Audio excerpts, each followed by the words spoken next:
ഇന്ന് നമ്മൾ ഡിസ്കസ് ചെയ്യുന്ന ക്വസ്റ്റ്യൻ ഇതാണ്.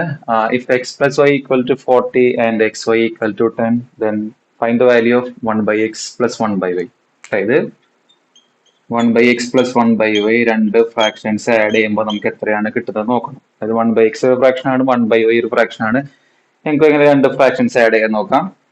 ഫസ്റ്റ് ഫ്രാക്ഷന്റെ ന്യൂമറേറ്റർ ഇൻറ്റു സെക്കൻഡ് ഫ്രാക്ഷന്റെ ഡിനോമിനേറ്റർ, അതായത് 1 ഇൻറ്റു വൈ പ്ലസ് ഫസ്റ്റ് ഫ്രാക്ഷന്റെ ഡിനോമിനേറ്റർ ഇൻറ്റു സെക്കൻഡ് ഫ്രാക്ഷന്റെ ന്യൂമറേറ്റർ, അതായത് എക്സ് ഇൻറ്റു 1 ഡിവൈഡഡ് ബൈ രണ്ട് ഫ്രാക്ഷൻസിന്റെയും ഡിനോമിനേറ്റേഴ്സ് മൾട്ടിപ്ലൈ, അതായത് X into Y.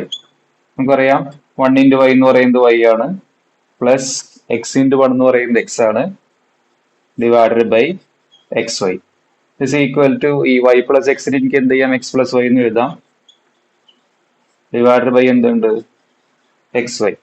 X plus y നമുക്ക് ക്വസ്റ്റ്യൻ തന്നിട്ടുണ്ട്, എത്രയാണ്, എക്സ് പ്ലസ് വൈ എന്ന് പറയുന്നത് 40 ആണ്, ഡിവൈഡഡ് ബൈ എക്സ് വൈ എന്ന് പറയുന്നത് 10 ആണ്. 0 0 ക്യാൻസൽ, 4/1 ദാറ്റ്സ് ഈക്വൽ ടു 4. നമ്മളുടെ ഓപ്ഷൻ ബി ആണ് റൈറ്റ് ആൻസർ എന്ന് പറയുന്നത്. അപ്പോൾ ഈ വീഡിയോ ഇഷ്ടമായാൽ തീർച്ചയായും ലൈക്ക് ചെയ്യുക, മറ്റുള്ളവർക്കും ഷെയർ ചെയ്യുക. ഇതുപോലുള്ള വീഡിയോസ് ലഭിക്കാൻ ഈ ചാനൽ സബ്സ്ക്രൈബ് ചെയ്യാൻ മറക്കല്ലേ.